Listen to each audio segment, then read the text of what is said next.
Jennifer stepped forward with a cardboard box.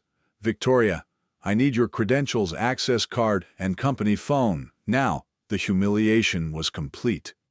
Victoria Reynolds, the executive who had ruled with an iron fist for a decade, was being escorted out of her own office like a common criminal. As she walked through the hallways, carrying her box of personal belongings, every employee she had humiliated, every person of color she had passed over for promotions, every victim of her subtle cruelty watched in silence. Some looked away, uncomfortable witnessing the fall of someone so powerful. Others watched with barely concealed satisfaction, years of suppressed anger finally finding release. A few younger employees pulled out their phones, documenting the moment that would become office legend. Victoria's heels clicked against the marble floor, each step echoing through the suddenly quiet hallways. She remembered walking these same corridors just days ago, head held high, people scrambling to get out of her way, eager to please her, desperate for her approval. Now those same people formed a silent gauntlet of judgment. At the building entrance, Victoria found Marcus waiting. He wasn't gloating, wasn't smiling with satisfaction. He simply looked at her with the calm dignity of someone who had fought for justice and won. His posture was relaxed, his expression neutral, but there was something in his eyes that Victoria had never seen before. Not anger, not triumph, but a quiet strength that came from knowing he had done the right thing. "You destroyed me," Victoria whispered, her voice breaking. The box in her arms suddenly felt impossibly heavy. "No, Ms. Reynolds, you destroyed yourself. I just documented it." Marcus paused before continuing, his voice steady and clear. "Every racist comment, every discriminatory decision, every time you thought you were too smart to get caught. You did this to yourself. I simply held up a mirror and made sure everyone else could see what I've been seeing for years." "But why?" Victoria asked, tears beginning to stream down her face, ruining her perfectly applied makeup. "Why go to all this trouble? You could have just quit, found another job. Why dedicate so much time and energy to bringing me down?" Marcus thought of Maya, of all the times he'd had to explain to his daughter why the world wasn't always fair, why she'd have to work twice as hard to get half the recognition. He thought of the nights she'd cried because kids at school said her daddy wasn't as important as their parents who worked at big companies. He thought of every moment he'd swallowed his pride, documented another insult, and smiled through another condescending comment. "Because I have an 8-year-old daughter who deserves to grow up in a world where people like you can't abuse their power without consequences," Marcus said, his voice thick with emotion. "Because every black child, every Latino child, every person of color who works at this company deserves to be judged by their merit, not the color of their skin. Because you didn't just discriminate against me, Victoria. You built an entire system designed to keep people like me in our place." He took a step closer, and Victoria instinctively took a step back. "And because," Marcus continued, "someone had to show you that intelligence and preparation matter more than privilege and position. You assumed I was just another employee you could crush. You never bothered to find out who I really was, what I was capable of, or what I was willing to sacrifice to protect my daughter's future." Victoria stood there, broken, mascara running down her cheeks, as Marcus walked away. She watched his back as he disappeared into the parking lot, and for the first time in her life, Victoria Reynolds understood what it felt like to be completely powerless. 2 weeks later, the story exploded in the media. Major newspapers ran headlines about systematic discrimination at one of the city's most prestigious firms. Victoria became the public face of corporate racism, her name forever associated with the prejudice she had so carefully hidden behind her professional facade. The articles were devastating. Reporters had obtained copies of the recordings, the emails, the meticulously documented evidence Marcus had compiled over years. Quotes from her conversations were printed in bold, her words about people like him and status differences displayed for millions to read. Her LinkedIn profile was flooded with angry comments. Her professional network evaporated overnight. Television news programs ran segments analyzing how someone in her position had managed to operate with impunity for so long. Legal experts debated the case on morning shows. Business schools began using her case as an example of what not to do. Her name became synonymous with everything wrong with corporate culture. The company was forced to implement sweeping reforms, hire an independent diversity consultant, and pay substantial settlements to dozens of employees who had suffered discrimination under Victoria's leadership. The board of directors held emergency meetings. Stock prices fluctuated. Clients threatened to take their business elsewhere unless real changes were made. Marcus was not only reinstated with full back pay, but was promoted to director of a new diversity and inclusion department with authority to review all hiring and promotion practices. His office was on the same floor where Victoria's had been, a detail that wasn't lost on anyone. The irony was delicious. The man she had tried to destroy now occupied a position of power specifically designed to prevent people like her from ever doing harm again. His first action was to review every personnel decision made in the last 5 years, identifying patterns of discrimination that had been invisible to those who benefited from them. More importantly, the Justice Department used his evidence as a model case to investigate similar practices at other corporations. Victoria's downfall became a warning to executives across the country that the days of unpunished discrimination were over. Federal investigators contacted Marcus regularly, asking him to consult on other cases, to share his methodology, to help them understand how discrimination operated in modern corporate environments. His testimony before congressional committees about workplace discrimination was powerful and compelling. Legislators cited his case when proposing new employment protection laws. Civil rights organizations invited him to speak at conferences. His story became a rallying point for employees across the country who had suffered in silence for too long. One Saturday morning, 3 months after it all began, Marcus was making pancakes for Maya when she asked, "Daddy, did you win?" Marcus thought about the question carefully as he flipped a pancake shaped like a butterfly, Maya's favorite. He thought about Victoria, now unemployed and facing federal charges, her reputation destroyed, her career over. He thought about the dozens of employees whose careers had been restored, who had received settlements, who could finally work without fear. He thought about the systemic changes happening at the company and rippling outward to other corporations. "Yes, sweetheart. Justice won." Maya smiled, satisfied with the answer, and returned to her cartoon. But Marcus knew the real victory wasn't Victoria's destruction, though he couldn't deny a certain satisfaction in seeing her face consequences for her actions. The real victory was the message he had sent to every person who thought they could abuse their power without consequences, every executive who believed subtle racism was acceptable, every person who underestimated the intelligence and determination of those they considered inferior. He had proven that documentation mattered, that patience mattered, that playing the long game could yield results that hot-headed confrontation never could. He had shown that one person, armed with evidence and determination, could take down an entire system of oppression. That afternoon, Marcus received a call from Sarah Chin, the former assistant whose case had started it all. Her voice was thick with emotion. "Marcus, I heard what you did. Thank you, for all of us.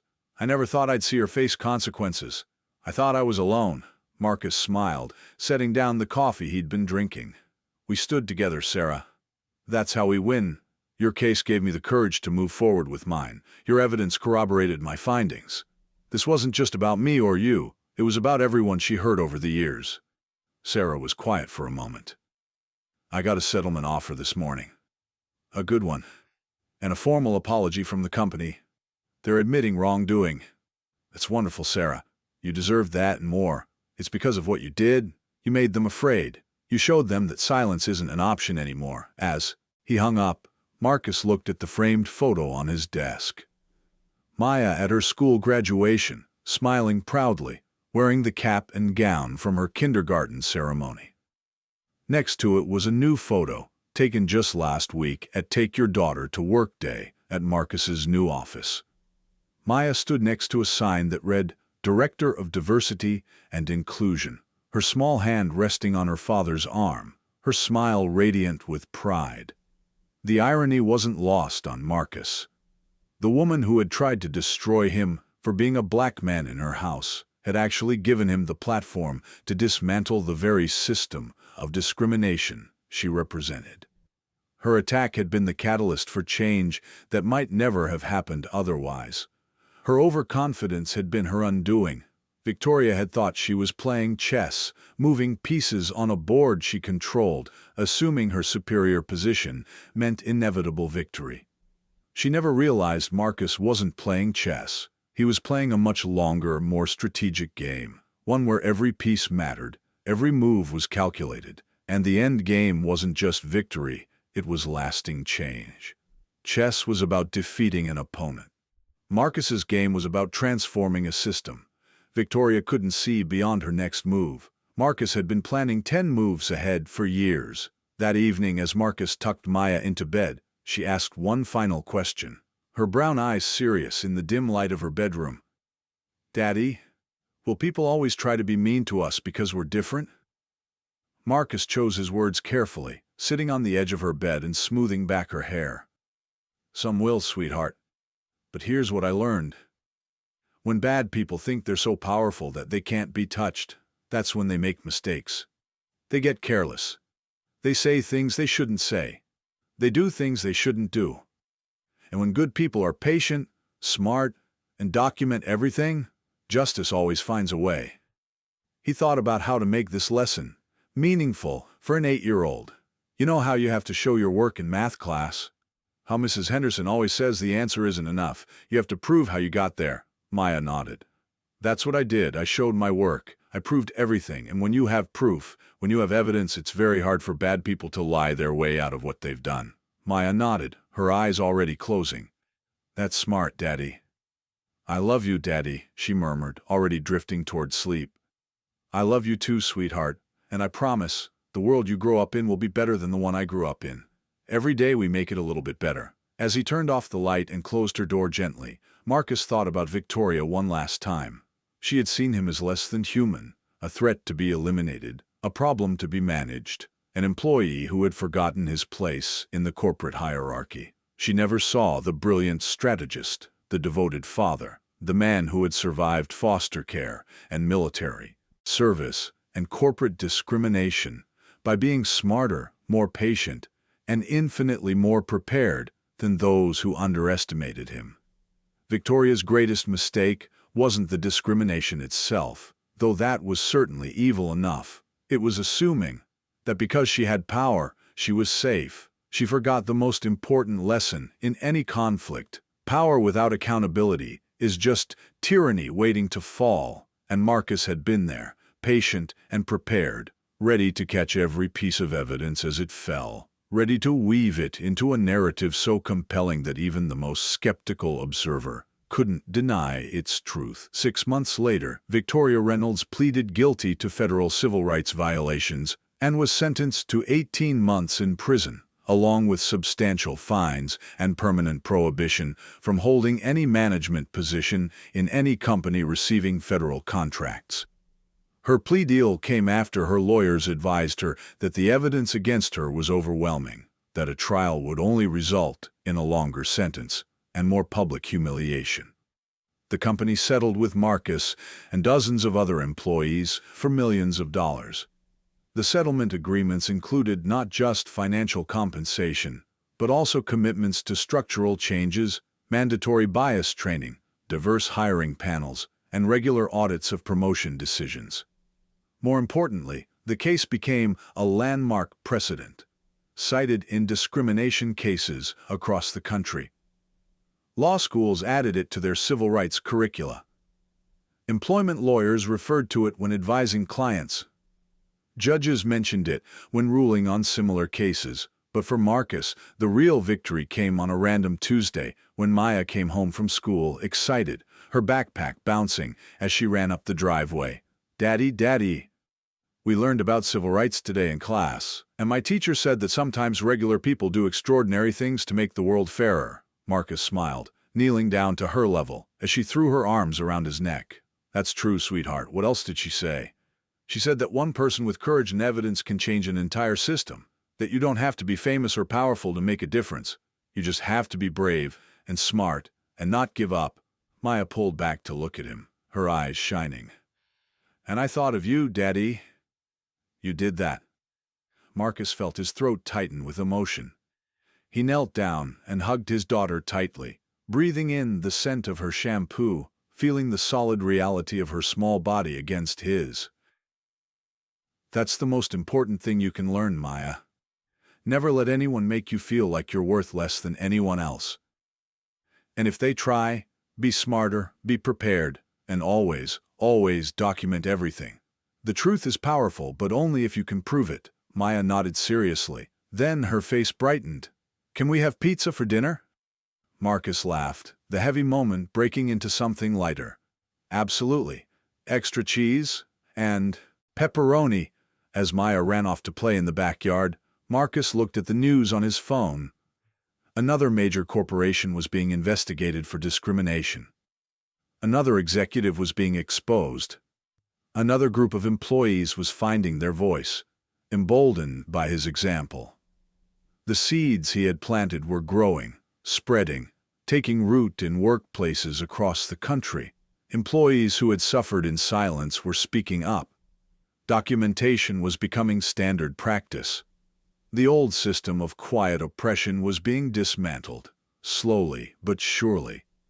Victoria had thought she was punishing an uppity employee who didn't know his place, a black man who needed to be reminded of the social order. Instead, she had awakened a movement. She had given Marcus the perfect platform to expose not just her crimes, but the entire system of subtle, sophisticated discrimination that had operated in the shadows for decades. Her arrogance had been her downfall. Her assumption that power protected her had been her fatal error.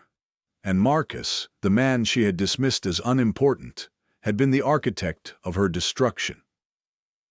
Sometimes justice isn't swift.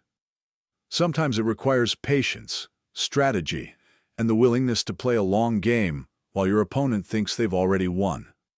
But when it finally arrives, when the carefully constructed facade of respectability crumbles and the truth is revealed in all its ugly glory, the victory is all the sweeter for the wait. Marcus had learned that lesson in foster homes, where survival meant being smarter than the adults who controlled his fate. He'd learned it in the military, where strategy mattered more than strength. He'd learned it in corporate boardrooms, where patience and preparation could overcome prejudice. And now, in his new role, he was teaching it to a new generation of employees who refused to accept discrimination as the price of employment. He held workshops on documentation strategies. He taught people how to recognize subtle discrimination. He showed them that they weren't powerless, that they could fight back within the system if they were smart about it. Victoria Reynolds had tried to destroy a black man because she thought she could, because she'd done it before to others and gotten away with it, because the system had always protected people like her. Instead, she had created the instrument of her own destruction and a champion for all those who came after. And somewhere, in a federal prison, wearing an orange jumpsuit instead of designer suits, Victoria finally understood the lesson Marcus had tried to teach her from the beginning. Underestimating someone based on the color of their skin isn't just morally wrong, it's strategically stupid. And in the end, stupidity has consequences. No matter how powerful you think you are, no matter how many years you've gotten away with it, no matter how untouchable you believe yourself to be. Because somewhere out there, someone is watching, someone is documenting, someone is preparing. And when the moment comes, when you make that one mistake too many, they'll be ready. Marcus had been ready. And Victoria Reynolds would spend the rest of her life regretting that she had underestimated him.